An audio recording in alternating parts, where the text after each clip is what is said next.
Hi, my name is Trevor Klee, and this is one of a series of lessons I'm doing on common GMAT quant problems. So I've taken this lesson from my book, the GMAT Quant Bible, which I'll link to in the description. If you'd like more of these lessons, including fully explained problems, please check out the book. You can also like and subscribe because I'll be doing more of these on my YouTube channel.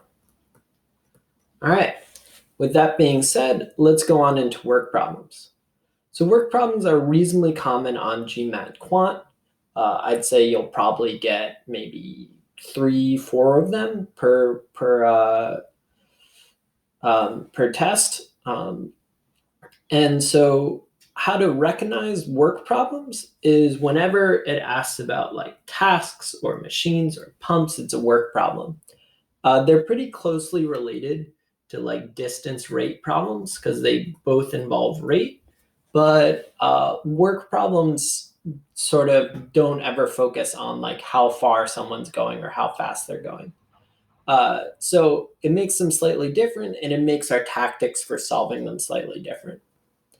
So here's what to know about them.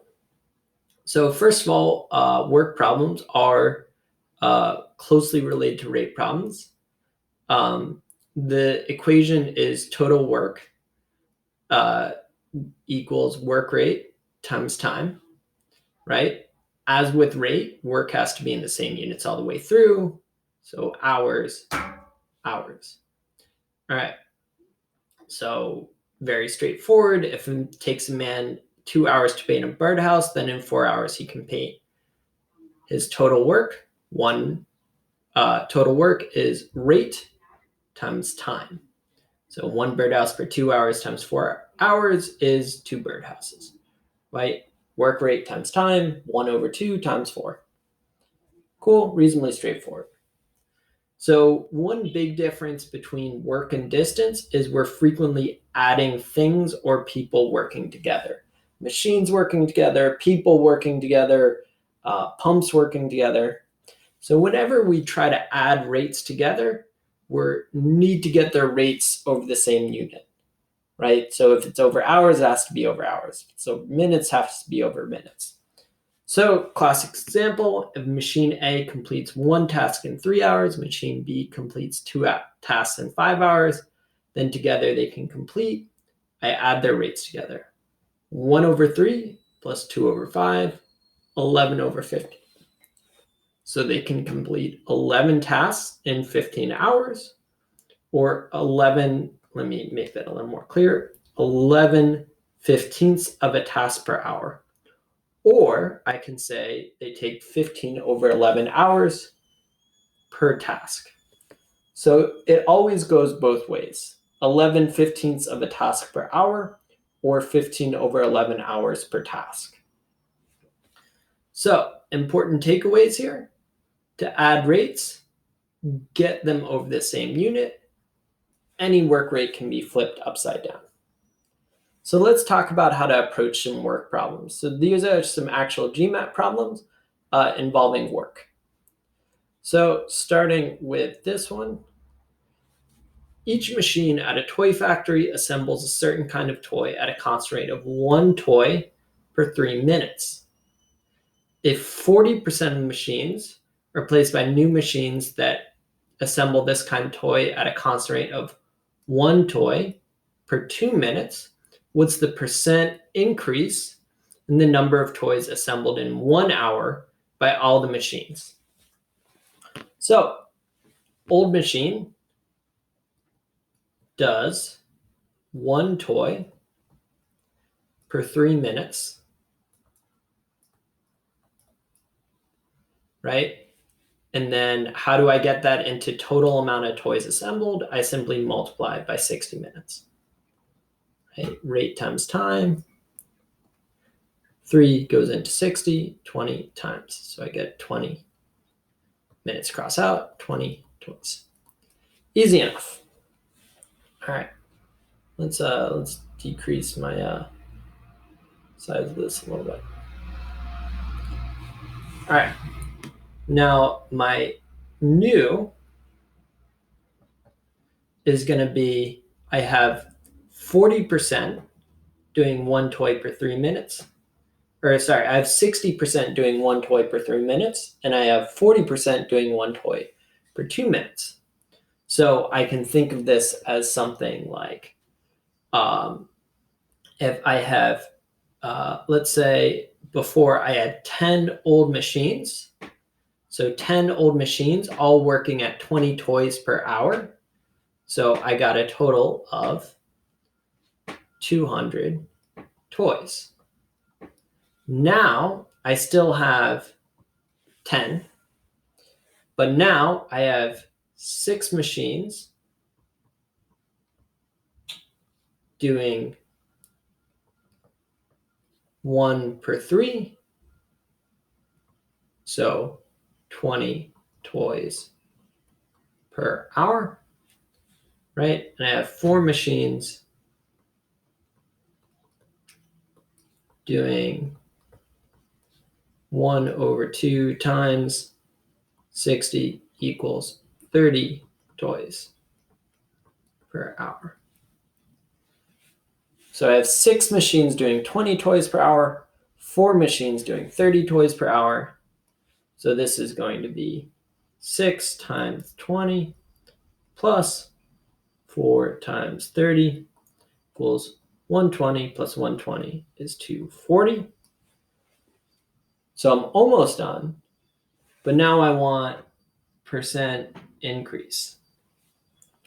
And if you remember, percent increased is new minus old over old. So getting a little out of space here, but I'm getting 240 minus 200 over 200. 40 over 200. To convert that into percent, pretty easy. Just divide top and bottom by 2. 20 over 100. So 20%. So running this back, I said my old machine was doing 1 toy per 3 minutes times 60 minutes. So 20 toys, right, per hour. So I could have done over hours here just to make it a little more clear. 20 toys per hour. And then to make it easier for me when I was doing percents later on in the problem, I said, well, let me make my life a little easier and pretend I had 10 machines in total. So then I could say 200 toys per hour. So then I moved on to the next and I said, well, now that I know I have 10 machines in total, which I just sort of said randomly, but percents is going to be way easier if I do either 10 or 100, right? I said I have 6 machines doing 1 over 3, right? 20 toys per hour. And I have 4 machines doing 1 over 2 times 60, 30 toys per hour. So if I said 6 doing 20 toys per hour, 6 times 20, 4 doing 30 toys per hour, 4 times 30, added those together, I got 240 toys per hour. And then I did my percent increase formula, which as always is new minus old over old, 240 minus 200 over 200, 40 over 200, which is 20 over 100. And that's my percent increase. All right, let's try another one here. So this is another work one. We've got 5 machines at a certain factory operate at the same constant rate. 4 machines take 30 hours to fill a certain production order. How many fewer hours does it take 5 machines to fill the same production order? So let's say I have 4 machines. So each of them goes one order per m hours. So that's for each. So now I'd add them together. And I have 4 of them working together. I get 1 order per 30 hours. Right? So now I can say, well, what's 1 over m plus 1 over m plus 1 over m plus 1 over m? 4 over m. equals 1 over 30. And I can find out that m equals 120. So what is m here? Well, m is 120 hours. So now, remember how 4 machines working together are 4 over m? 5 machines working together are going to be 5 over m. And I know 5 is already going to be, well, I know m is already 120. So I can say 5 over 120, right? And that's 5 orders per 120 hours. But I want hours at the end, so I'm going to flip this. 120 hours per 5 orders. How many times does 5 go into 120? Well, 120 is going to be 12 times 10. 5 goes into 10, 2 times 24 hours. So 5 machines take 24 hours, 4 machines take 30 hours. So I get an answer of 6. So just to be clear here, when I had 4 machines working together, I just added their rates, right? Added their rates 4 times, 1 over m plus 1 over m plus 1 over m plus 1 over m equals 1 over 30. I got 4 over m equals 1 over 30. So therefore, cross multiply, 120 equals m. And then I simply substituted in. When I added 5 machines together, I would have gotten 5 over m.